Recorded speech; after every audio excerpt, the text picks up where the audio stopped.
A Toronto police officer is now facing charges that include aggravated assault after a 31-year-old man was seriously injured following a shooting at a North York park.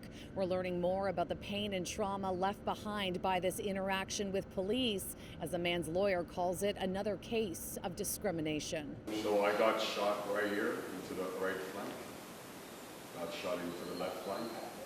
Devon Fallon gave us a look at the scars left behind after being tasered and shot multiple times by police. I got shot into the arm that disfigured my arm and moved my arm paralyzed, so two of my fingers went back. It all happened back in February in a park near Black Creek and Trethewey Drive. Devon's lawyer spoke on his behalf today about what life has been like since that interaction. Mr. Fallon has been diagnosed as physically disabled by his doctors.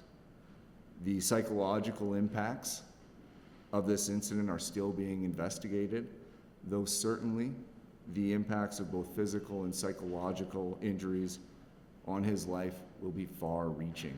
According to the SIU, police were responding to a call about a man in the park brandishing a knife and threatening another person. At the time, Devon was experiencing homelessness. He told reporters back then he was walking his dog that morning, and while he was carrying a knife, he claims it's what he used for cooking and praying. Perhaps an approach to an unusual situation in a park that morning could have been properly responded to with rapport building and de-escalation techniques. He feels that the way in which he was treated is deeply troubling, and it lays bare the inadequacies of our current system, where in many cases Black and Indigenous Torontonians are met with suspicion and violence.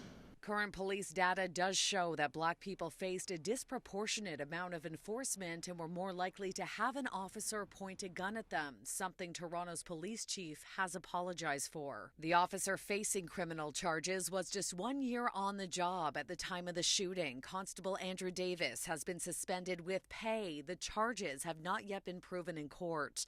The Toronto Police Association telling CityNews, "It is our responsibility to ensure our member receives fair and thorough representation." The statement goes on to say, in the interim, there is no value in passing judgment on this officer or casting aspersions on an entire membership.